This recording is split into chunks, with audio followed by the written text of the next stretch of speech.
오늘 우리에게 주시는 하나님의 말씀은 마태복음 21장 18절로 22절까지의 말씀입니다.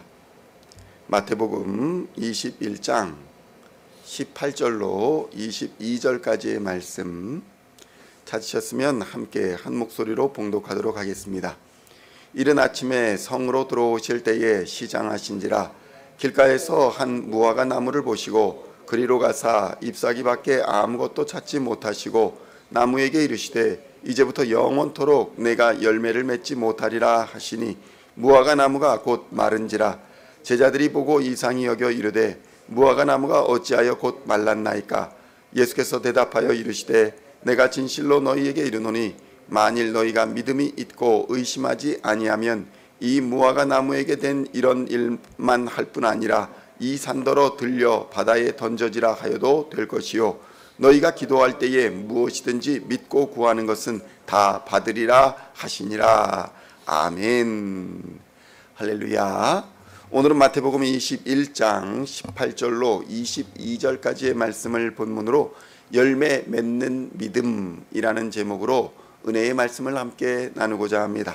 성도 여러분, 오늘 사건은 예수님의 기적 중에서 가장 파괴적이고 잘 이해가 되지 않는 기적으로 여겨지는 사건입니다. 사람들은 흔히 이 사건을 아무런 죄도 없는 무화과 나무를 저주하여 마르게 하셨다라고 생각합니다.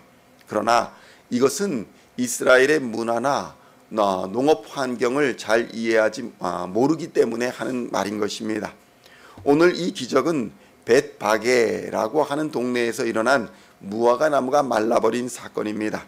그리고 6월절이 이르기 전, 그러니까 봄, 오늘 우리 계절로 따지면 3월이나 4월 이때에 일어난 사건인 것입니다.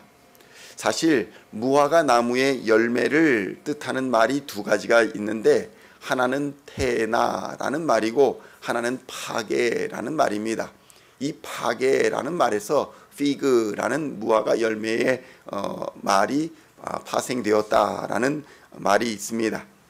그런데 이 무화과 나무는 2번 열매를 맺게 되는데 5번 정도 열매를 맺게 되는데 한 번은 봄철, 그러니까 3월에서 4월쯤에 한 번 열매를 맺고 그 다음부터 순차적으로 가을까지 열매를 더 맺게 됩니다.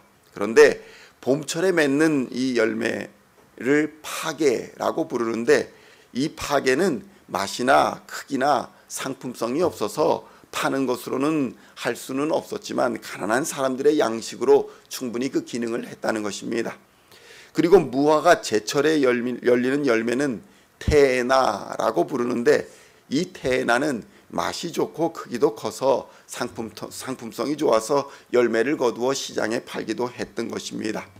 그러니까 무화과 나무라는 것은 6월절이 있는 3월이나 4월부터 초막절이 있는 10월까지 모두 5차례의 열매를 맺는데 이스라엘의 기후는 4월부터 10월까지 이루어지는 건기가 있고 그 나머지 기간에 해당하는 우기가 있는데 이때에 열매를 맺게 된다는 것입니다. 6개월의 우기 동안 앙상한 가지로 겨울을 보낸 무화과 나무는 6월절, 그러니까 3월, 4월이 다가오면서 잎사귀와 함께 첫 열매인 파게라는 무화과 열매를 맺고 긴 여름 동안 무화과 열매를 5차례 맺게 되는데 이후에 순차적으로 열리는 무화과를 테나다 부르고 이것을 그냥 성경으로 테나나 파게나 다 무화과다 이렇게 번역해 놓은 것입니다. 그래서 예수님이 지금 머물고 계신 동네의 이름도 집이라는 벳이라는 단어와 가난한 자들의 양식이 되었던 무화과 열매 파게를 합쳐서 벳바게라고 부르는 것이고 또 성경에 여러 번 등장하는 베다니라는 동네의 이름도 집을 의미하는 벳이라는 단어와 상품성 좋은 열매, 무화과 열매를 의미하는 테나를 합쳐서 베다니라는 이름이 되었던 것입니다. 그래서 이스라엘 사람들의 생각에는 일반적으로 6월절 이 시기, 그러니까 예수님이 무화과 나무를 저주하셨던 이 시기에 무화과 나무의 잎사귀가 무성하다면 그 잎사귀에 걸맞는 열매를 맺게 되어 있었기 때문에 예수님도 잎이 무성한 무화과 나무에서 열매를 찾으셨던 것입니다. 가난한 자들의 양식이 되었던 파게라는 맛은 없지만 그래도 무화과 열매가 있었기 때문에 그 열매를 구하셨던 것입니다. 예수님도 이 시절에 마찬가지로 가난하셨고 가난한 자들이 찾는 양식이었던 무화과에 이른 열매 파게를 찾아서 당연히 무성한 잎을 가졌으면 그 안에 파게가 있을 것이다 라고 생각하시고 그 나무 곁에 서셨지만 아무런 열매를 얻을 수가 없었다는 것입니다. 그리고 이런 제때에 열매를 맺지 못하여 가난한 자들에게 양식을 주지 못하는 제 역할을 하지 못하는 무화과 나무를 향해서 예수님은 저주를 하셨던 것입니다. 마태복음 21장 18절로 19절의 말씀을 함께 봉독하겠습니다. 이른 아침에 성으로 들어오실 때에 시장하신지라 길가에서 한 무화과 나무를 보시고 그리로 가사 잎사귀밖에 아무것도 찾지 못하시고 나무에게 이르시되 이제부터 영원토록 내가 열매를 맺지 못하리라 하시니 무화과 나무가 곧 마른지라. 예수님께서는 성에서 나와 벳바게에서 머무르시다가 이른 아침에 다시 벳바게에서 나와 성으로 들어가셨습니다. 그런데 이 벳바게 무화과 나무의 집이다, 무화과 열매의 집이다라는 그 동네에서조차 파게 열매를 구하지 못했다는 것입니다. 이스라엘의 무화과 나무가 바로 테나를 칭하는 아름답고 맛있는 큰 나무 무화과 열매가 아닐지라도 최소한 파게라 이름하는 무화과 열매를 맺어야 했었지만 이 무화과 나무는 아무런 열매를 갖고 있지 않았다는 것입니다. 그저 무성한 이파리만 가지고 무화과 나무인 양 드러내고 있었지만 실제로 무화과의 기능은 전혀 하고 있지 못했다는 것입니다. 성도 여러분, 이 무화과 나무가 마른 사건을 본 제자들은 열매 없는 무화과 나무를 저주하신 것을 보면서 기이하게 여겼습니다. 예수님이 왜 나무를 저주하셨을까? 20절에 보면 이렇게 기록되어 있습니다. 제자들이 보고 이상히 여겨 이르되 무화과 나무가 어찌하여 곧 말랐나이까? 이 질문을 예수님께 드리자 예수님께서는 무화과 나무가 마른 사건과 잘 연결이 되지 않는 기도와 믿음이라는 사건을 연결시켜서 말씀하여 주십니다. 무화과 나무가 받은 심판과 기도와 믿음이 무슨 연결이 되는가? 21절로 22절의 말씀을 함께 봉독하겠습니다. 예수께서 대답하여 이르시되 내가 진실로 너희에게 이르노니 만일 너희가 믿음이 있고 의심하지 아니하면 이 무화과 나무에게 된 이런 일만 할 뿐 아니라 이 산더러 들려 바다에 던져지라 하여도 될 것이요 너희가 기도할 때에 무엇이든지 믿고 구하는 것은 다 받으리라 하시니라. 아멘. 성도 여러분, 무슨 말씀입니까? 무화과 나무의 열매와 믿음과 기도가 연결되어 있다는 것은 결국 맺어야 할 열매를 맺는 것, 그것이 믿음이라는 것입니다.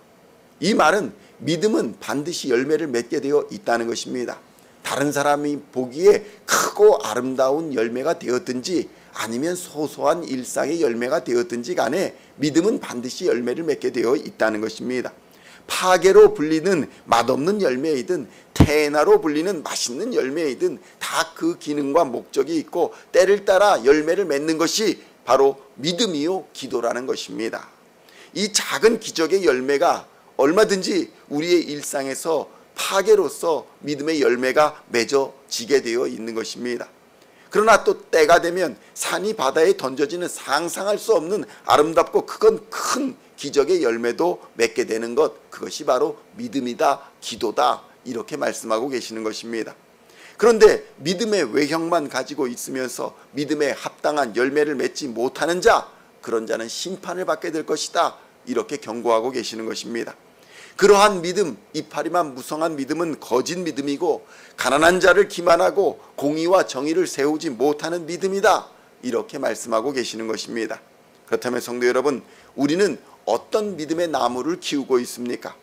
입만 무성한, 말만 무성한 그런 저주받게 될 무화과 나무와 같은 믿음을 가지고 있습니까? 아니면 때를 따라 소소하더라도 사람들이 보기에 아이 그게 무슨 열매야 라고 말할지라도 매일의 양식과 같은 필요한 열매를 맺고 또 하나님의 때에 부어주시는 은총에 합당한 아름답고 큰 열매도 맺는 그런 무화과 나무로서의 삶을 살아가고 있습니까? 중요한 것은 여기서 중요한 것은 열매의 크기나 맛이나 상품성에 관련된 것이 아닙니다. 때를 따라서 마땅히 열매를 맺어야 한다는 것입니다. 그래서 우리의 믿음도 마찬가지인 것입니다. 사람들이 보기에 볼품없고 소소해 보이는 하나님의 응답, 하나님의 역사하심을 우리의 삶에서는 매일 경험해야 되는 것입니다. 야, 오늘도 하나님께서 나의 믿음의 기도에 이렇게 응답해 주셨다. 나의 믿음에 이러한 열매를 허락하여 주셨다. 나의 기도에 이렇게 응답하여 주셨다. 이런 간증들이 매일의 삶에서 있어야 한다는 것입니다. 하루하루 믿음이 맺는, 기도가 맺는 소소한 열매들로 더불어 우리의 삶과 우리의 가정과 우리의 이웃과 우리의 나라가 살아갈 수 있는 것입니다. 그 사실을 교회와 성도들은 깨달아야 하는 것입니다. 큰 것은 당장 없을지라도 우리는 우리의 믿음에 합당한 열매들을 매일 맺어야 하고 맺을 수 있는 나무라는 사실을 예수님께서는 우리에게 가르쳐주고 계시는 것입니다. 그러므로 우리는 무화과 나무와 같이 열매 맺는 믿음의 삶을 살아야 할 줄로 믿습니다. 오늘도 열매 맺는 무화과 나무로서의 성도가 되셔서 믿음의 열매를 맺어 하나님과 사람 앞에 칭찬을 받는 우리 시온의 성도님들 다 되시기를 우리 주 예수님의 이름으로 간절히 축원드립니다. 기도하시겠습니다. 하나님 아버지 감사합니다. 하나님께서는 우리를 무화과 나무로 삼아주시고 때를 따라 열매를 맺도록 역사하여 주셨습니다. 그러나 잎만 무성하고 열매를 맺지 못했던 무화과 나무가 예수님의 저주를 받아 말라버린 것처럼 우리도 큰 열매만 바라는 것이 아니라 작은 열매를 맺음으로써 하나님과 사람 앞에 칭찬받는 무화과 나무가 될 수 있도록 주님 역사하여 주시옵소서.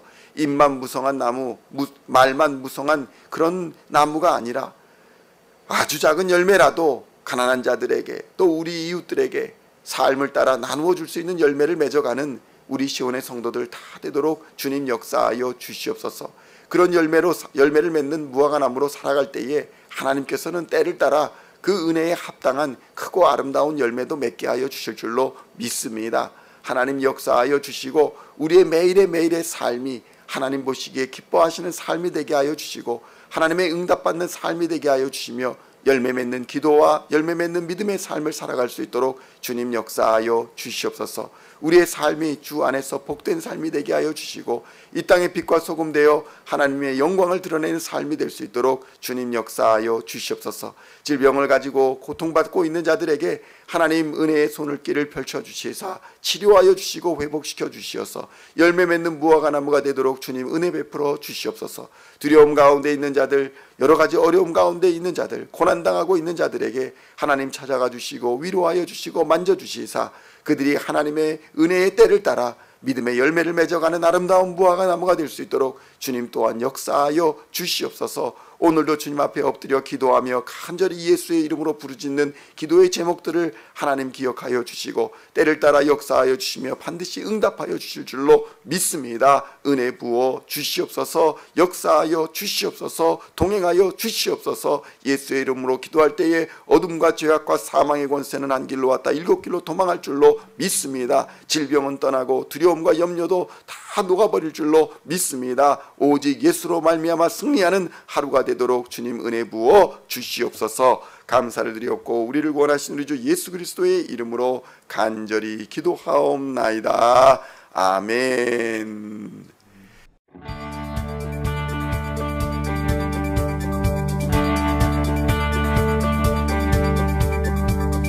Singing songs of thy praise, we are coming to you, dancing before your throne.